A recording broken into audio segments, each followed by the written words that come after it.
I'm Colin O'Keefe, and this is LXBN TV. As our coverage of LegalTech New York 2014 rolls on, I'm speaking now with Don Philbin. He is president of Picture It Settled. Don, I saw your product's tagline as Moneyball for Negotiation. Can you tell me a little bit about what that means? How can analytics and metrics be used in the negotiation process? Well, Colin, as you know, we're gathering all kinds of data on lots of things. I mean, this is the era of big data, and whether it's Super Bowl predictions or where we're going to be next week with our cell phones, that's the reason NSA wants all that data, is because we're predictable 93% of the time on cell phone coverage. And so we just decided, I was sitting in mediations and decided that it looked like there were patterns to negotiation. They seem random, they seem like there's a lot of noise. But at the end of the day, behavioral scientists and neurologists done a lot of research to show us that we may be irrational, but we're predictably irrational a lot of the time. And just like with our cell phones, 93% of the time. So what we did was gather up a whole bunch of data on people in actual negotiations where they're making bids in litigated cases that start with, as you know, plaintiffs throwing out anchors that are more than they think they're going to get out of a negotiation, and defendants starting with offers that clearly are less than they intend to pay. And then people engaging in this dance, the negotiation dance, that has a rhythm to it. And there's a music to the negotiation. And the question was, can we, with enough data from these rounds and the increments that people move in dollars, but not just dollars, time is important because, as you know, when menu pricing at car dealerships fails every 10 years because everybody thinks they need to go through the dance. You can't buy a car in less than 3 rounds or you feel like you're paid too much. And it's not an instantaneous thing. The car dealer knows what they're going to take and what the offers are going to be, but they have to string us along and make us threaten to walk out and all these kinds of things so that we feel like at the end of the day we got a good deal. So there's a time element to it. They can't just give it all to us at one time or we feel like we paid too much. And so we get the floor mats in the third round of negotiation. Well, it's more sophisticated, and certainly the stakes are higher, but people act in a lot the same way in legal negotiations. And so what we did was gather up that data on how people move incrementally in dollars, but also how long it takes them to do it in a full day or multi-day mediation, and sometimes with and without mediators.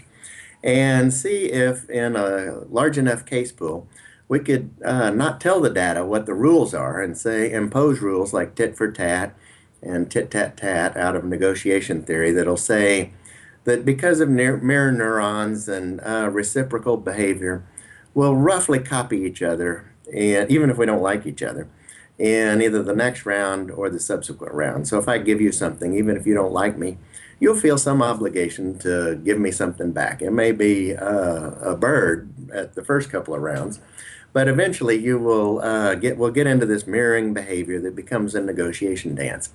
And so what we found is that dance is very predictable. It varies by geography. It varies by claim type. People have different social conventions depending on where they are and what bar they're negotiating in. Plaintiffs or, personal injury is negotiated differently than a construction defect case. But there's a pattern. And so what we find and what we released last week was a case study from a large company general counsel litigation chief that used it in the mediation, said that because of the probabilistic projections, she hung in there a little longer than she thought she would have because, people get irritated and with early offers, and it looks like we're not getting anywhere. And so by lunchtime, they're a little frustrated. They want to walk out. And so a lot of deals will crater because people don't have the hope that it's going to get done. And so what she writes about is that she stuck at it a little longer because the projections were showing that a deal was likely at a number that she could live with. And so she hung in there, even though the dance gets a little ugly in the middle muddle of the day, and hung in there and got a deal. And she thought this was like a 1% chance of settling. And so they got to a deal, which was a big win on a long shot case. And she thought she got a little better terms because she was able to see where the round was headed in time to fine tune her strategy and adjust her target to get to a favorable deal for her company. I see. So second, tell me a little bit specifically about your company, Picture It Settled. What do you guys do? Is there anything new that's going on? Sure. Well, Picture It Settled is kind of the outgrowth of that practice and research project, and it's online analytic software that predicts based on the first couple of rounds in a negotiation where that round might end. And what we're finding, Colin, is with a couple of moves, just two moves on each side, we'll get within 5% or so. And the recent case was 6.6% on two rounds, 3% on three rounds. So the first three rounds are very indicative of what's going to happen in a negotiation, even though it takes a lot longer to actually get there while we go through the dance. But so we've automatized that. We've made it into very graphical interfaces that look like hurricane graphs overlapping. It's probably all a hurricane graph is a probabilistic projection. And so we take two of them that are coming, one from the plaintiff side and one from the defendant side, marry them together and see where they overlap as if two storm systems were going to overlap to come together to make a deal and start projecting after a couple of moves where the round might end, both in time and dollars, so that people can get used to the altitude. But really, what's more important than that is giving you, it's one thing to know that a hurricane's coming, it's another to be able to do something about it. And so the actionable intelligence is to be able to move the target settlement to a point that is still likely to occur, but it's more advantageous to your side. So you pull the end marker over a couple of points, a few points to your side, and improve your deal. And you still get a deal because it's still within what is likely, where the hurricane can likely go.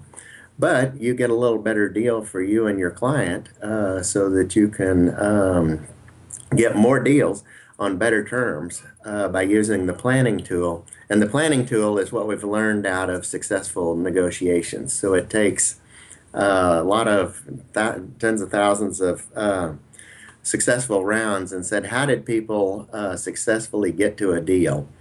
And if Colin wants to get to $1.8 million by 5:30 this afternoon, how can we get him there? Not in two moves where everybody gets irritated with him, but on a glide path to where he's going to induce cooperative behavior from the other side so that he can reach his goal by the end of the day, but at the same time not spend or take all your money too quickly, because you don't want to spend it too early in the game if you know there's going to be a dance. And so it's really analytics that probabilistically show you where it's headed, but also give you the planning tools to improve your position and land more deals.